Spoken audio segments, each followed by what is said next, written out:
everyone, we are back with part 2 of our ATEEZ storyline, lore, exploration, confusion, mess here. Let's get into it. Hello everyone, welcome back to my channel. My name is Landon, and we're here again today, like I said, for some more ATEEZ lore. Thank you again so much to Kirsten for part 1. This is part 2, where we're going to be reading the Fever Diary entries. Now, this is just literally going to be me reading, so I understand if you're not going to watch the whole thing. I'm going to be reading it, seeing what I can find from it. Maybe some more clues, maybe not enough clues, maybe nothing. Who knows? But we're going to find out together. Let's go ahead and dive into the Fever Episode 1 Diary entry. I haven't done the reading on camera in a minute, so I apologize. It's going to be a mess. Starting off with intro, it says, out of the procession of busy people along a deserted side road, and after passing a maze of cement walls, I can see the entrance to a factory with the no entry warning signs. Oh, that sign. Okay, we saw that. I cut through the wild grass growing at the entrance to the factory. A path appears with several footprints made through the grass, and as usual, a familiar beat can be heard in the distance. The deserted warehouse, rusty iron gates ringing with the beat. Opening the iron gate, welcomed by our own space, I see my friends dancing to the familiar beat. Oh, this is their place, their little warehouse. When the guys came into my sight one by one, a broad smile lit up on my face. These are the faces I never get tired of seeing every day. This is our own space, laughing, crying, arguing, dancing, and singing. A space where our dreams came together, our hideout, our world, separating us from the adult world. Right now, it is a moment void of compromises and tameness. It is the moment before we opened that door. Oh, the door, that door. Okay, the door with the key door. Number 1, Helllllo. I don't want to be forgotten as if I never existed. I'm sure that we live under the same sky and under the same world, but I feel like I'm a bit different from those people on TV dancing under those bright lights. Once I become a bright star that can even be seen from everywhere, like those people on TV, will my family notice me? Oh, so he's like wondering about, he needs to become the star so his family will start noticing him. Ugh. Even if it were by coincidence, I wish I could meet them at least once. If my family could get back together like before, I miss the warmth of our living room. So maybe divorce. My family's scattered around, and here I am with my new family I made while living alone. I met my fellow members by doing music together in our own little hideout. Just thinking about them warms my heart. I really hope we can achieve our dreams together. My family, the music we love, and our dreams, we must keep them. Songwas, she who was dancing to the beat. Okay, little gas station girl. Everyone around me was frozen in the moment. The only thing I could hear was the sound of music coming from her earphones. She was moving as if nothing mattered anymore. Common sense rules and the tough world didn't have power over her move. Right this moment, my world broke along this snowy road. Something changed in me, but I stayed still and couldn't say anything. She dropped a bracelet that had "Be Free" engraved on it ever since the day I went to the same place at the same time. So it's her bracelet, and he keeps going back to try to give it to her. But she never came back. I didn't know her name or address. Just like the "Be Free" bracelet she wore, she freed herself away. Since then, music never sounded the same again. I could no longer distinguish the structure, code, or genre of the song. Only the lingering feeling of that day remains. Yoonho, hey brother, you look like you are in such a good mood today. The weather is so good as well. Even though I was running to see you, I didn't even feel the heat.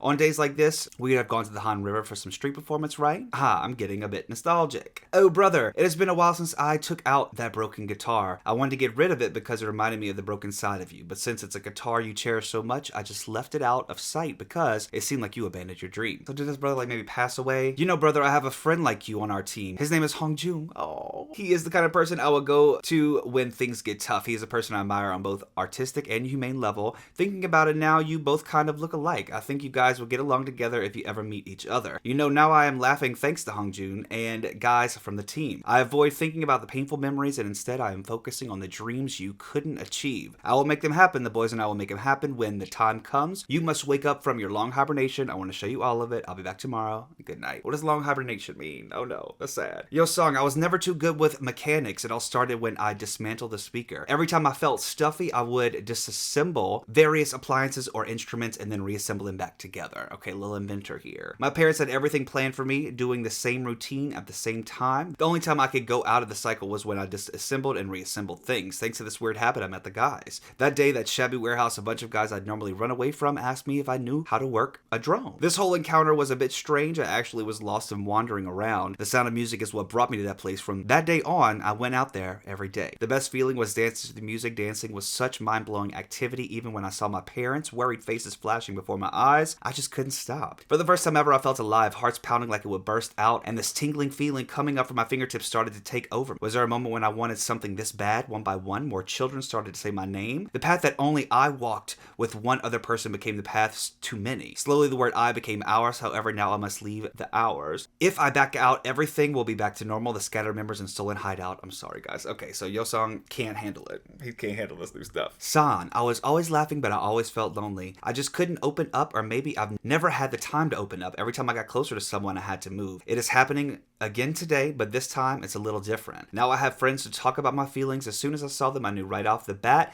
they're like me. Oh, Sunghwa was a little different. He never tried to do anything the traditional way. He was always his way. My dad said we would have to move again. It was something I was used to hearing, but this time it hit differently. Can I just leave like that now? I have a place of my own. What should I say to Woo Young? Thanks to him, thanks to my friends, I was able to perfect my dance move. Bobo, what should I do? What? You want me to do it my way? Who's Bobo? Mingi, music was my haven, my escape, and my one and only relief. When I felt like I was dying, I would listen to music. I wasn't afraid of death. People who never lived in poverty and would never experience this feeling. People around me looked at me as if I were an alien from another planet, laughing at an immature high school student wanting to die. I guess it was uncommon for someone my age to feel this way. Only few friends' names you remember through elementary, middle, and high school. Most of them were elementary school. No one talked to me, but that is mainly because I didn't answer even when they tried talking to me. But Woo Young was different. Not that I remember, he was with me all throughout elementary, middle, and high school. Woo Young always would come next to me every break. Whether I answer or not, he would go on with his own stories about our classmates, his favorite songs, some respected American dancers, and that music team he works for outside of school. He always tops it with that signature laugh of his, which naturally made me laugh.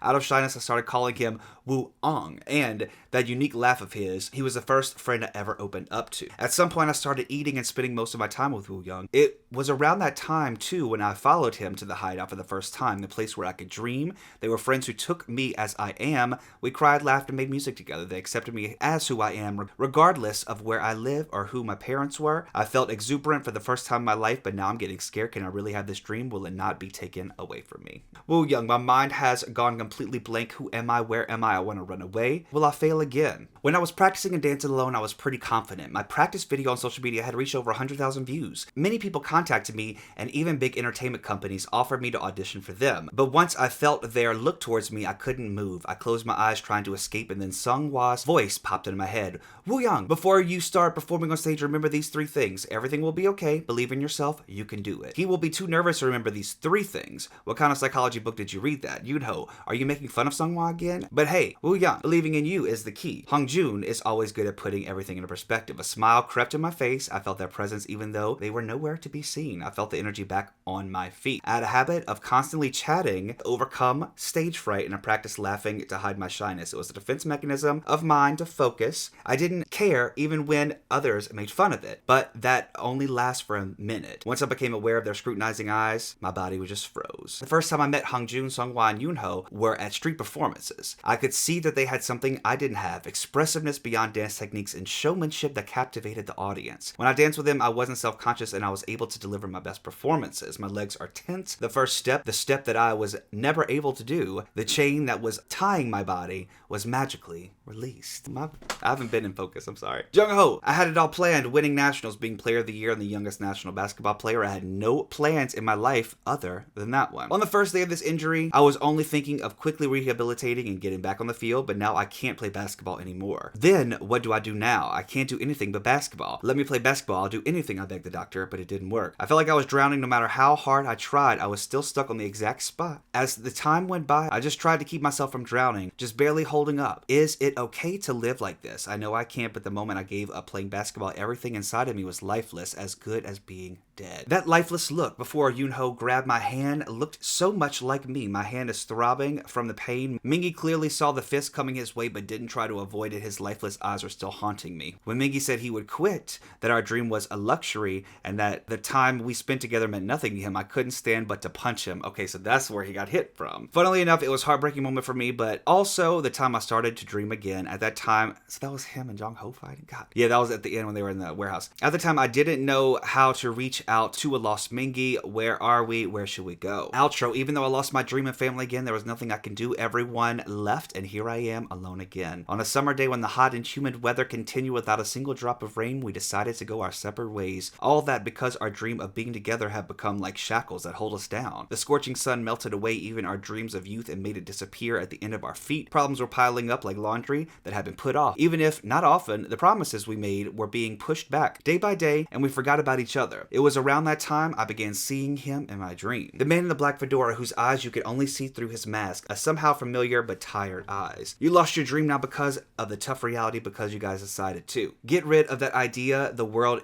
you see is everything. There are many dimensions and many realities in this world. The world you are in are all real. I want to tell you everything, but I don't have much time right now. What is this? The Cromer, the key to connecting the world. He had a shining hourglass in his hand. The little hourglass was the key to connecting the world. I carefully picked up the Cromer. At that moment, the man went back a few steps and spat out his last words. Follow your heart, the map is there. When I looked back up from the Cromer, the man was already gone. I then opened my eyes. It was all a dream. I fell asleep alone in the hideout with no one was looking for him. While I tried to hide my lonely heart and turned around, I saw something shiny on the desk right in front of the couch where I was lying. It's the Cromer I saw in my dream. Wasn't it a dream? While looking at the Cromer, I inadvertently turned it around. The sand in the hourglass began to flow back from bottom to top. The iron door then opened and I could hear footsteps coming closer one by one. The guys then gathered around me with the same puzzled face. Ooh. All right. So that was diary entry number 1. I'm not gonna lie to y'all, that took a lot longer than I thought it was going to. So I am going to film the rest of this tomorrow. I have some stuff I need to take care of. So if you see a different outfit, that's why. Okay, love you. I'll be back. All right, everyone. I am back for a second day here. Brand new day. Getting back to the notes here. And let's start it off with Fever episode 2. The diary entries. Shit's getting good. So it says, A intro. The Cromer in my hand flashed, but I was still in the hideout. Members who were looking at me were the same too. It was an unbelievable dream to hear about the various dimensions from the man wearing a black fedora and to see the Cromer in my hand. So the Cromer is the hourglass. Right then an unknown voice came from outside. As the sound neared, giants dressed in white suddenly appeared. Giants. Breaking the hideout floor. They were wearing masks that covered their entire face and did not feel like people. They were looking at the Cromer. Okay, they're dressed in all white or all black? There's a different set of people. All right, number 1, Hongjun. It did not matter where this place was or whether this place was really located in a different dimension. What matters now is that those dangerous white-clad giants are out for the Cromer in our hands, and that we cannot go back home if we lose the Cromer. I had to protect the Cromer and the members at the same time, but that was more like a gamble. Right that moment, broken pieces of glass under my foot caught my eye. I received the Cromer from Yunho and started to provoke the giants. I'll give you the Cromer, I shouted, and threw what I had in my hand through the window. The members who were watching from behind were shocked. As the sparkling piece flew away in an arc, the white-clad giants ran towards it in haste. At the same time, I yelled, oh shit, he's trying to save. He's like, I'm the leader. I'm supposed to be saving everyone. Number 2, San. The place around the hideout was very similar to where we used to stay. If I had not faced the strange creatures, I would have not believed at all the sayings about the different dimensions and the Cromer. Fortunately, we escaped the hideout safely, and thanks to being familiar with the surroundings, we were able to find our way halfway down in the dark. Visible spaces were very similar to the reality we knew, but were also slightly different. Under the cliff where Wu Young saved our Bobo in the past, there used to be a valley and a gigantic rock on top, but here no sounds of water flowing could be heard, nor could the gigantic rock be seen. Same, yet strangely different. By the time I was immersed in such thoughts, I could hear the members laughing. The members who had been taking a break for a while were playing with each other. Received that the Cromer was safe. What Hongjun had thrown out the window was a piece of glass similar to the Cromer, but not the real Cromer. Yeah, I had a feeling it wasn't the real one. He just sacrificed it too quickly. Wu Young, the child who saved me, was a girl who matched well with the moonlight. The girl willingly invited us to her house, tired of being chased and running away. We fell asleep immediately, and in the meantime, the girl healed my injured ankle. So the girl saved them from the white-clad people looking for the Cromer. The white-clad giants who had been fooled by the glass fragments attacked us again while we were resting in the middle of the forest. As the giants dragged me away by my ankle, all the members rushed to save me, and so we ended up losing the Cromer. Well, damn. Just in one little sentence. After they took the Cromer away and turned their eyes away, stones rolled over the cave in the forest. We ran towards it. A girl in the cave gestured between the rocks. The girl had a brother. The brother said she could not speak because the white-clad giants took away the girl's voice. They introduced themselves as the Grimes siblings. The Grimes siblings. That was the girl outside the convenience store, right? And she got a brother. Songhua. One day they suddenly disappeared. The Grimes siblings looked at us with sad eyes. According to the Grimes siblings, the central government here established a stable future policy for the entire human race by running AI simulations. They put the blame on human emotions for causing crimes and terrorism that threatened humanity, and so the key to their policy was to control the variables called human emotions. Okay, so they're trying to control human emotions. That's what all these scientific studies are for. A bill to lower human emotion below the threshold by advancing technology and a bill to ban the arts which greatly affected human emotions has been passed. Alright, so there's the banning of music. Consequently, the central government had achieved high growth under a strong control policy, and people enjoyed material affluence. However, laughter disappeared from their faces and only efficiency and logic became the priority in the society. As those days continued, men wearing black fedoras began to appear one day. They sung and performed here and there, and that was said to have the power to attract people. Being stimulated by these men, people who escaped the control began to appear. People from various fields formed a resistance against the central government, and they call themselves the Black Pirates. Alright, this is our pirate theme, but coming back into play. They're not only pirating music and pirating stolen goods, they're pirating back the emotions and the music. The central government put the men in black fedora on the wanted list, but they repeatedly failed to arrest them due to them being able to teleport using the chromer. However, at last, by putting in the new android guardians, probably the white-clad giants who came to catch us, okay, they're the ones fighting after the men in black. The government succeeded in capturing the men in black fedora. The black pirates and the resistance, all that does not matter. What is important is that we need the chromer to return home, and that we lost our chromer to the android guardians. Oh, those white people always gotta ruin shit. Yo, song, to my beloved father. Father, I'm walking towards the strict land where I may not be able to come back. Now I'm walking on a bumpy road. After always having walked on a beautiful and straight road, my feet keep on throbbing. My feet are sore, but I still feel good. That is because I'm with my friends and I'm walking towards a place that I've decided on my own. Everyone says it is a new world, but somehow I'm familiar with the scenery here. The city I faced after coming down from the woods, I can only see people who were running without taking a single look in the sky, as if they were being chased. People who took the escalators like products being placed on machines, people who removed unnecessary smiles and only talked about their needs, and people who were only looking at small machines, having forgotten how to see each other face to face. So now he's kind of just walking around seeing that everybody lost all their emotions. I thought that maybe this place is not a new world, but that I'm just taking a microscopic look at the world I was living in. Father, I know you were shocked to see me singing and dancing with all these friends, but I really wanted to escape the world I've lived in, the world I've been trapped in. I love my parents so much, but I have never been happy in your world. When we were kicked out of the garage that we had been using as our hideout and had to be separated, what was more painful to me was that my father was the one that drove us out. I became the person that took happiness away from the friends who had willingly invited me into their world. I regretted that if you hadn't met me from the beginning, this situation wouldn't have happened. I resented you, Father. Father, thus I will not return to the world you have created. It's not that I don't love YouTube, that I don't want to blame you anymore. I think it's you. It's supposed to be you. Your son, your song. He said, I don't like YouTube no more. Just kidding. Okay, Mingy. To find the chromer, we must go to the Android Guardian's bunker. But the only person who knows where that bunker is Left Eye. Lisa Lopez. Y'all got TLC. Oh, the manager of the Strickland dump. Oh. So we had no choice but to come to this place, as if they were continuously burning trash or yellow smoke, which is said to cause hallucinations, was constantly soaring. Perhaps because of that, the man named Left Eye was mumbling to himself in the air. Woo. How do we locate the Android bunker from that person? Seemed a little wild. Thanks to Nosy Woo Young, we decided to find the location of the android bunker as well as regain the voice of the Grimes girls. That dude is always so unnecessarily nosy like that. By what we have heard from Hong Jung and the Grimes siblings, that Left Eye Man seems to have his own story too. Whatever, there's no one without a story. Anyway, we split into teams, members who will go into the pile of trash that looks like a cave to find the voice, and members who will convince Left Eye to go find out the location of the android bunker. I was in the latter, so we're splitting up into teams here. I don't ever think that's a good idea, but you know what, it's fine. Number 7, Jung, oh, boing boing. I mean, like, you always gotta just take it down a notch. Always gotta bring us down to earth. I heard a basketball bounce. I thought I misheard. To find the girl's abandoned voice, I slowly entered the cave with a thin string tied around my body and a gas mask on my face. I don't even know how someone can abandon a voice and find it back, but they say it's possible because of the new energy extraction thing. I have never seen the shape of a voice before. When I asked the Grimes boy if it had a shape or color, he said it looks like a bead with a blue condensed energy inside. The bead the boy had told us was shining deep inside the yellow smoke. Then I heard the basketball basketball bounce again. When I stopped walking, a basketball rolled in front of my feet. Victory is mine, JH. It was my ball. When I looked up, I was standing in a stadium. What are you doing? Pass it. My teammate shouted to me, is this deja vu? I blanked out. The whistle rang in the stadium. I think I had a strange dream for a bit. I was looking for something, but I couldn't remember what it was. The game started again. I ran into the court.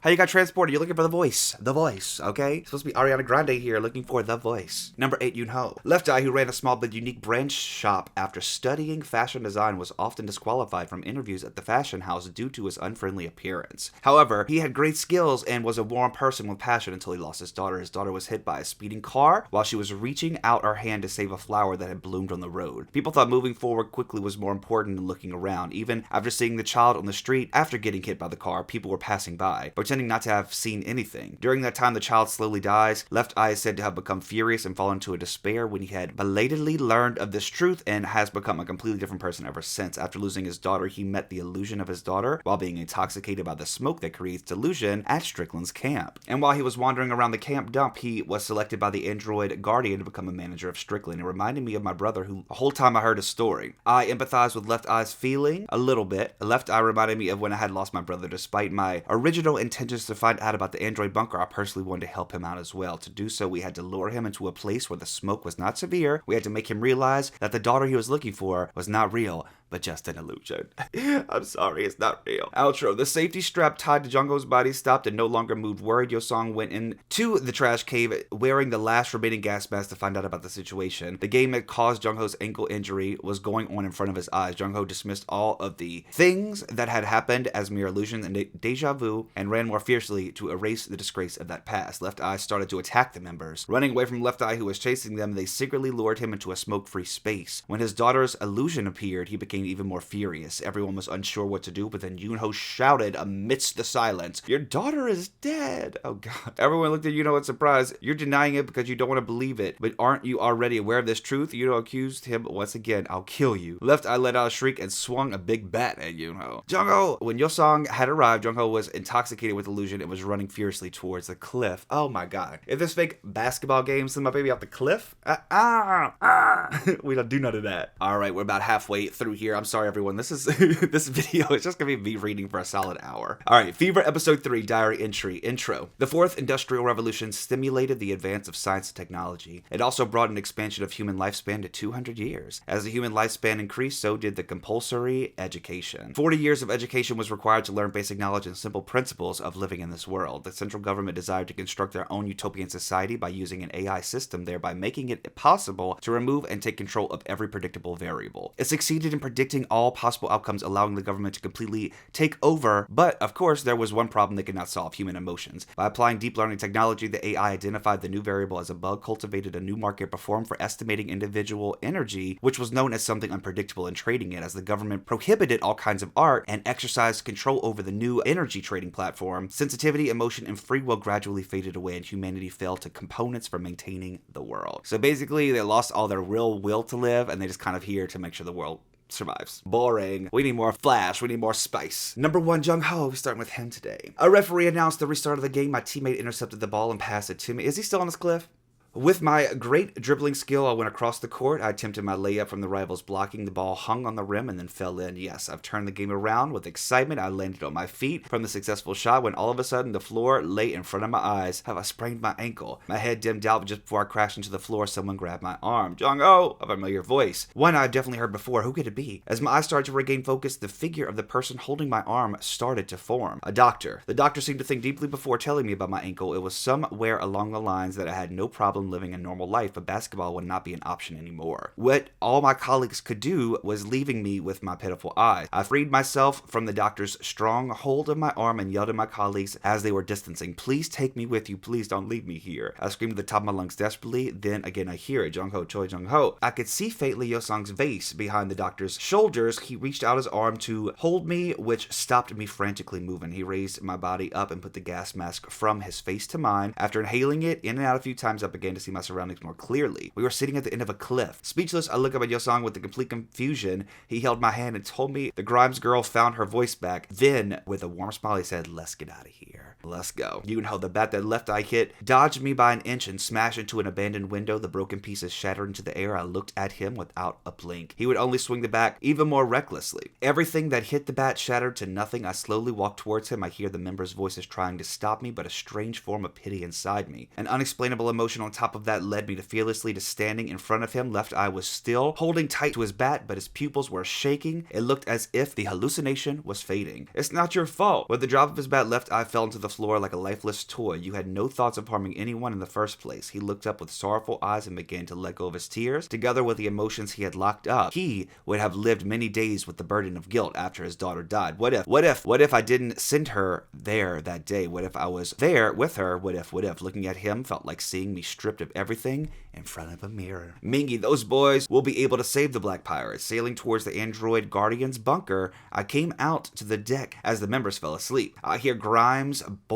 voice full of conviction from a distance. Not wanting to join in the conversation, I quietly hid. They were watching a video of Left Eye's daughter dancing and were missing the times when they could sing and dance as much as they wanted. They comforted themselves by saying that they would soon have the Black Pirates and they will return to normal. "Look at the sea," shouted the Grimes girl with her returned voice. The sea absorbing a bright orange color from the sunset swayed beneath. It was beautiful. I was missing this in my life, said Left Eye, adding that he was blind by the past wandering relentlessly. They watched the sea for a while in complete silence, as if the concerns and worries of this world had disappeared. The Grimes siblings started humming a song, gradually getting louder. Left Eye playfully danced. Although a bit of a laugh, it was wonderful. I didn't realize I let out a small laugh. The calm wind tickled my hair. The sea shone as if embracing a pearl. As time passed, Left Eye and the Grimes siblings were singing and dancing together. Someone said dancing defines at least the smallest will to live, so people dance in the brim of hopelessness. Love it. That's right, I could have lived without realizing this. I could not see the present because it was disturbed by the past misfortunes. The hopeless sun was hidden behind the horizon. The stars of hope had made their appearance in the day. The sway of the orange lit sea faded as the waves embraced the shining stars. Wu Young, the late afternoon of the following day, we finally arrived on the island. From the elongated shadows of the afternoon sun, I could see the pensions and sunbeds. When I stepped into the sand, I could feel that heat rising. The island was considered a tourist paradise in the past. However, nobody had visited the island for their holiday anymore, since taking a rest and trip became meaningless and worthless in this world. To escape quickly, Left Eye and a Grimes sibling stayed in the ship. We walked down the island to look for the place called the Android Guardian Bunker. As we easily found the place, which was blowing off golden yellow steam on the isolated island. When we got there, it was a gallery in the middle of the island. Gallery. They banned all kinds of art. Funny to them to settle and build their bunker here. We passed along the empty lobby and went towards the exhibition. The golden yellow steam continually spurted from where the arrow indicated an exhibition route. Some drunk android guardians were laid on the floor, and at the end of its view, I could see the men in black fedora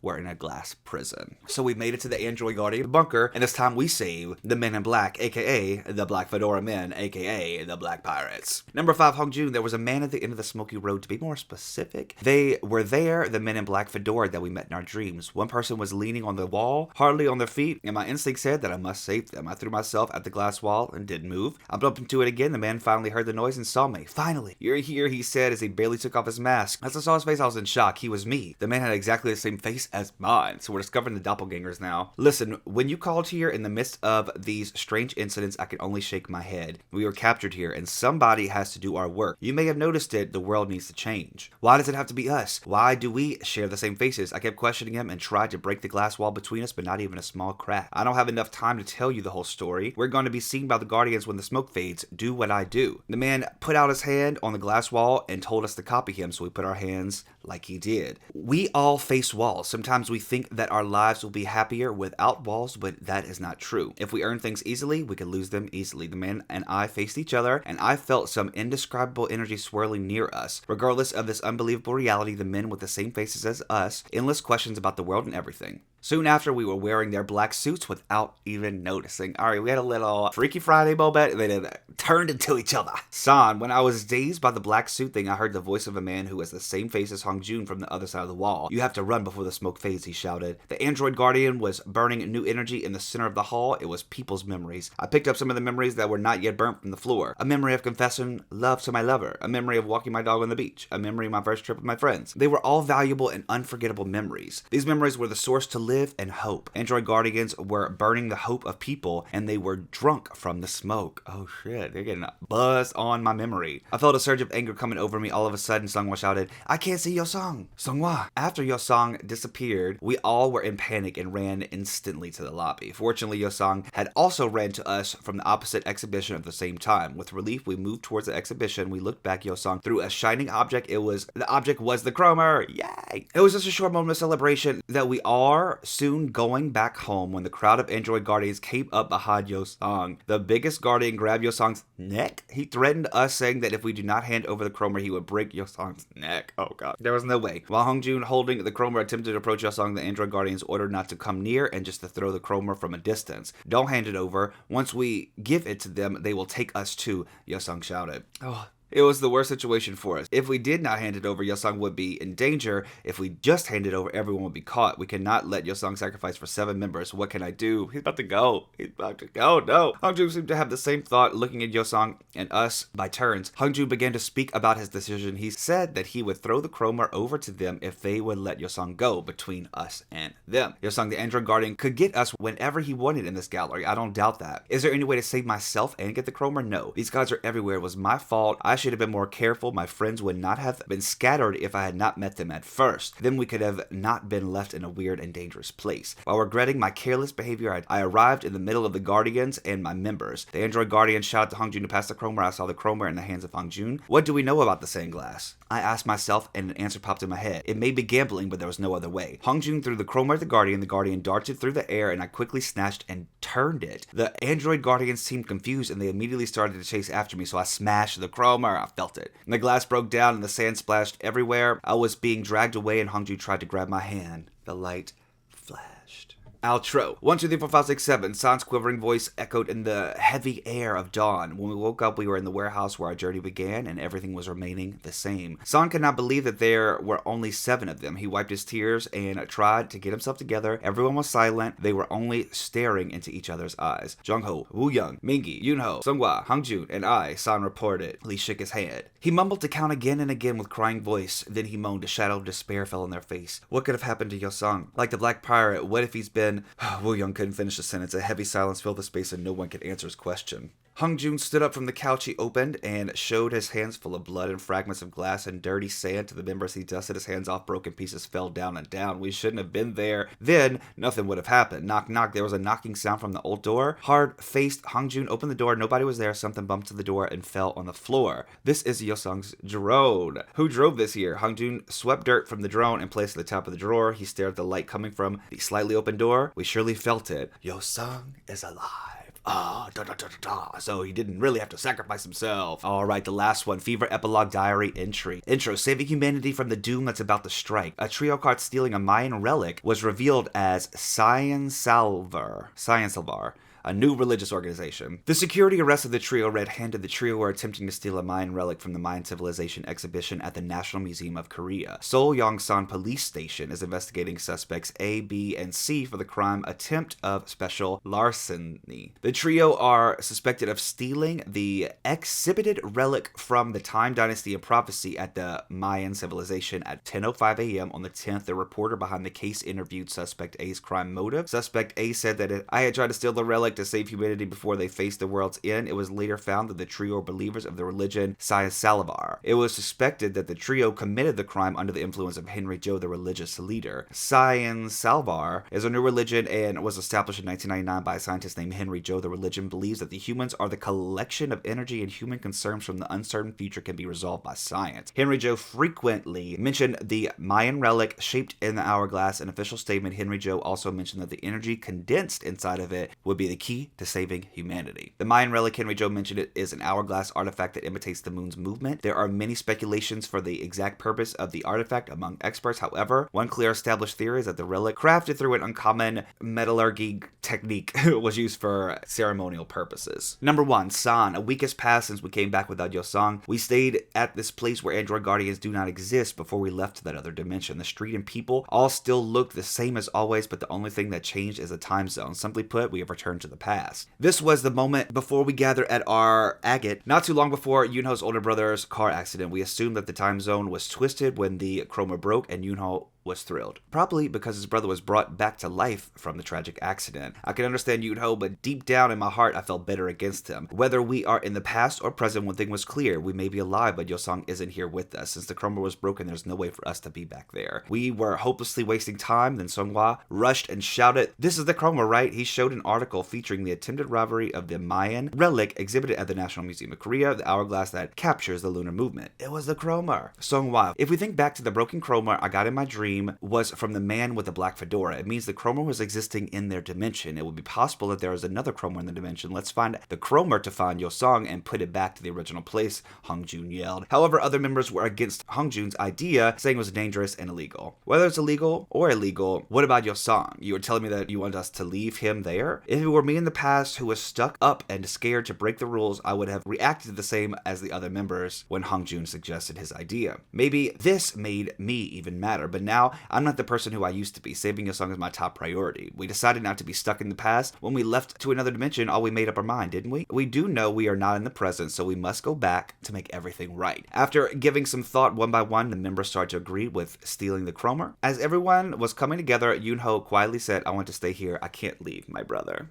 No, you gotta go. I know it's hard. Jung-ho, as much as I believed in Yoon-ho, his statement came as such a shock. I walked around our agate to pull myself together. Mingi quietly came out and walked with me. He probably felt the same. I respect Yoon-ho's decision. I looked at Mingi perplexed. He carefully went on. When I thought that I may lose my grandmother, everything felt meaningless, even my dreams and other members. I believe it will be even worse for Yoon-ho. He already lost his brother. He never wants to let him go. At the moment, I remember when I punched Mingi. When Mingi told us he wanted to quit, saying the other member that our dreams were meaningless, I felt betrayed and swung my fist. Obviously, my heart was instantly flooded with regret. It's too late to say this now, but I didn't want to give up at all. He said that the only reason he'd made up his mind to give up was his grandmother, his family member who had collapsed on that day. The fact that he is having a great time with other members while his grandmother's suffering haunted him. I was able to finally understand Mingi's perspective after his shared story. I knew that I could never fully understand what Yoon-ho was gone through, but I assumed that he had a hard time as well. He should be conflicted between finding his brother and saving Yosong. I'm sure he is suffering from it. After having a long discussion, we chose to respect Yoon-ho's decision. No one can force to decide.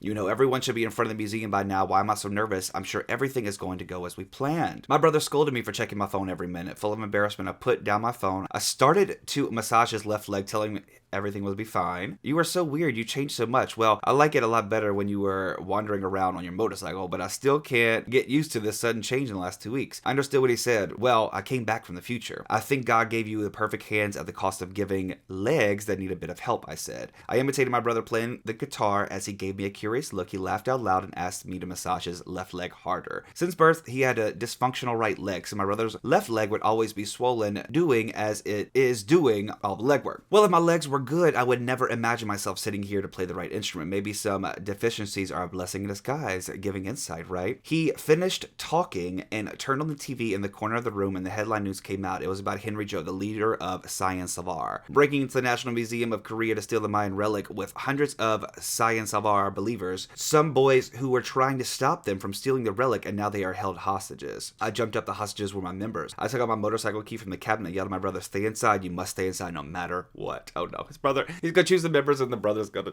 die. Yeah. Woo Young, though Science Savar was a religious group, but why? Why is Hellllyo pointing his knife at my throat? When? How did this happen? 4 p.m. we met up in front of the museum and planned to enter the museum in 2 groups of 3. As closing time approached, the security guards were loosening up. One group was responsible for catching the guards' attention while the other group steals the chroma. We planned to get Yosong as soon as we stole the chroma. However, even before entering the museum, our plan fell apart. Among the crowd of people in red coming out of the exhibition hall, a man in black techwear outfit was holding the chroma. He had a long white beard, a black mole in his right cheek, and large goggles. It was Hellllyo, the leader of Science Savar. We had to get the chroma back from him. If we miss this opportunity, there may be no way back. Right then, some high school girls with red blankets on their shoulders passed by me. Without giving any thought, I took their blanket and put it over my head and then joined the group of Science Savar believers. Leaving the faces of embarrassed high school girls behind, the members also joined the group covered with blankets. We gradually approached Hellllyo. As we reached close enough to snatch the chroma, bang! The police shot a blank fire shot and blocked Henry Joe and the science of our believers. At the moment, I reached towards the Cromer, but Henry Joe pointed a blade at my throat even more quickly. He whispered in my ear, holding back his laughter. I just needed a hostage, so thank you for coming. He lured him into here on purpose. Hong-Jun, think. My head blacked out. My head stopped because of the fear I've never felt before. Bang, the police shot another blank fire shot. As the final warning, the police yelled that is the hostage were not released, they would fire shots immediately. As the believers started to murmur, Henry Joe yelled not to be swayed. At the moment, a group of bikers ran towards the museum with a loud exhaust sound. Siz's bike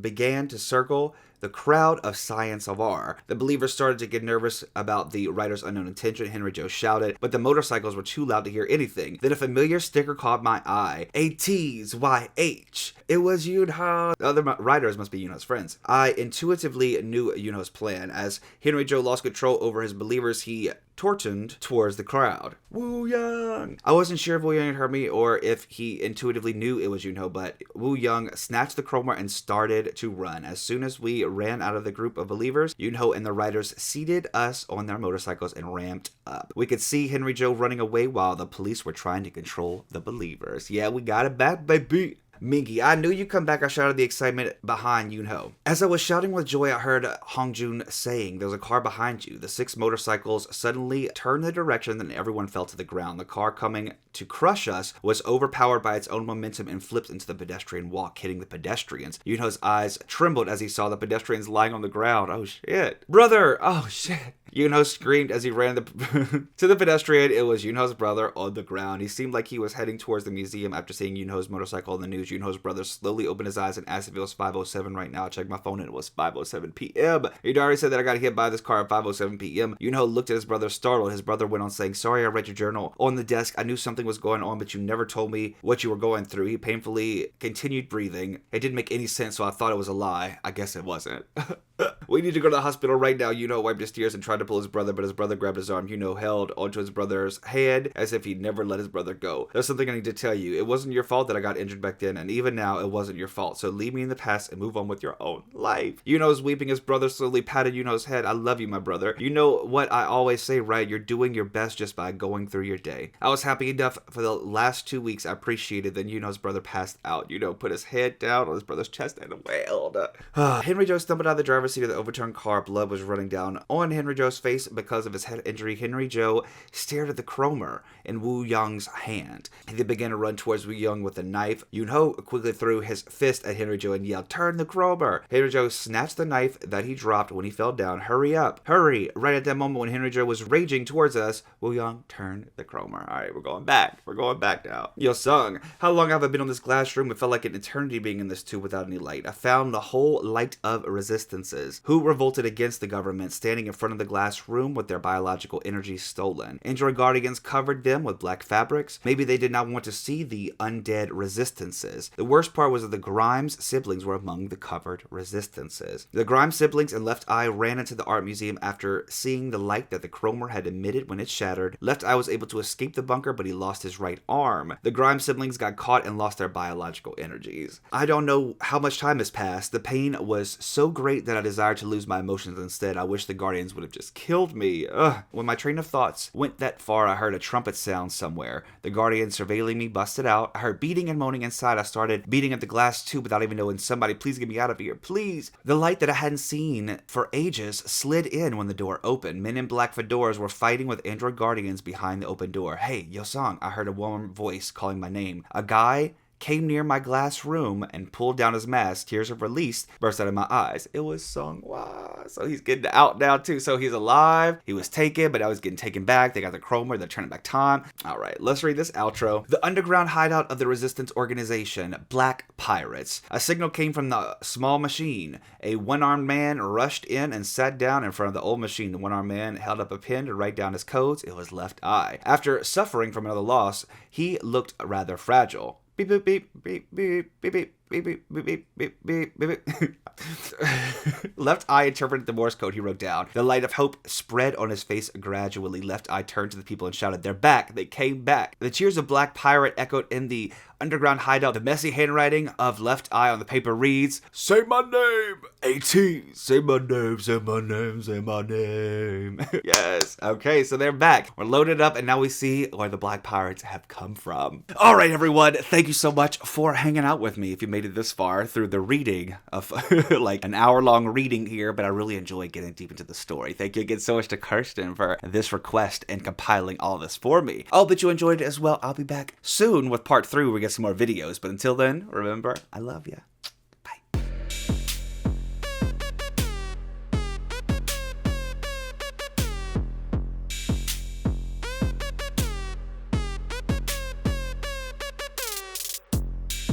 I'd love to know them by name. So,